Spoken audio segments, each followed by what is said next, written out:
Are we getting closer to World War III? Many people are asking this question after watching the news about Iran, the United States, and Israel. In today's episode, we'll look at what's really happening and what it could mean for the future of the world. Hello, and welcome back to Learn and Grow Podcast with Real Issues, the podcast where we talk about the most important events around the world.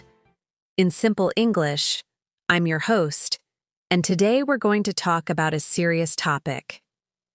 Could a war between Iran, the USA, and Israel become World War III?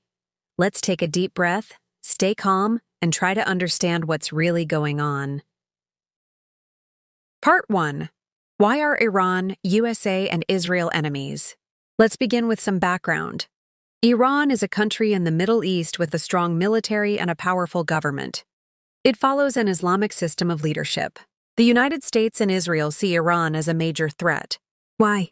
Because Iran supports groups like Hezbollah and Hamas, which are enemies of Israel. The U.S. also believes Iran is trying to build nuclear weapons, even though Iran says it is not. In 2015, there was a deal called the Iran nuclear deal. It was signed by Iran and 6 world powers, including the USA. Iran agreed to stop making nuclear weapons. But in 2018, U.S. President Donald Trump left the deal. Since then, tensions have grown. Part 2. What's happening now? In 2024 and 2025, things became more dangerous. There were attacks on U.S. soldiers in Iraq and Syria, and people said Iran was behind it. Also, in April 2024, Israel attacked the Iranian embassy in Syria. Iran promised to respond, and they did, by launching missiles and drones at Israel. The world watched in fear.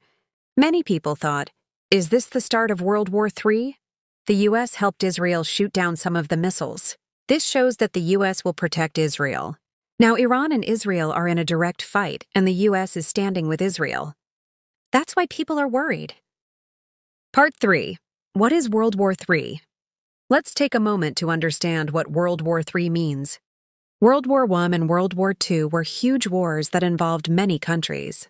Millions of people died. A third world war would mean that many countries are fighting each other again. Right now, the war between Iran, Israel, and the USA is still regional. It's happening mostly in the Middle East. But if Russia, China, or NATO countries join the fight, it could grow into a world war. That's the real danger. Part 4. What could happen next? There are 3 possible futures. Or diplomacy wins. World leaders choose to talk instead of fight. They sign peace deals. This is the best option to a bigger regional war. Iran, Israel, and the U.S. continue to fight in the Middle East. More people suffer, but other countries stay out. 3. Global conflict. Other big powers take sides. Russia helps Iran. The U.S. and NATO defend Israel. Then it could become a global war. Right now, we are between the first and second options. Part 5. What can we learn from this? War is always terrible. Innocent people die. Children lose their parents. Cities are destroyed. That's why it's important to talk about peace, even when it seems impossible. We can also learn the importance of understanding different cultures. Many people in Iran are just like us. They want peace, education, and a better future. The same is true for Americans and Israelis. Governments may fight, but the people often want peace.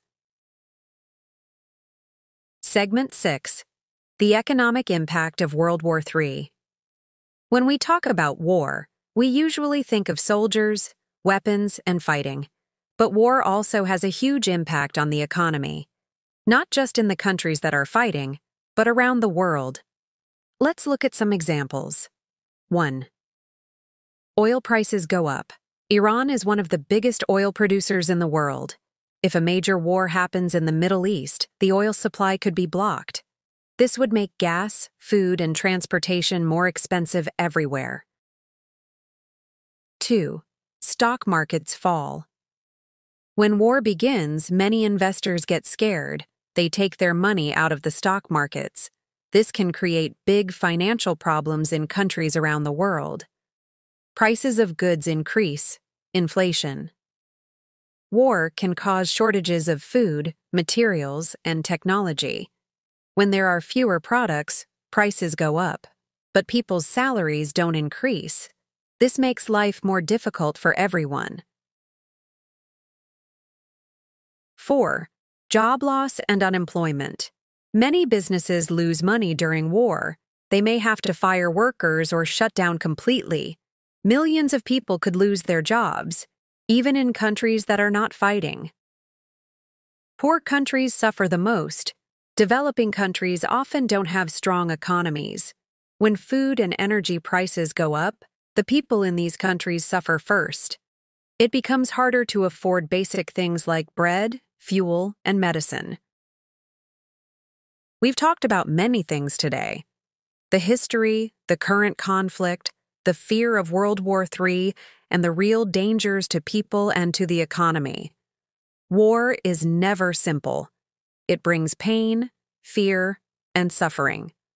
But understanding what's happening is the first step toward peace, because peace doesn't start with governments. Peace starts with awareness, empathy, and communication between people like you and me. So, let's keep asking questions, let's keep learning, and most of all, let's keep hoping for a better, safer world. Thank you for listening to Learn and Grow podcast. If you found this episode meaningful, please follow, share, and leave a review. See you in the next episode. Stay curious, stay kind, and stay informed.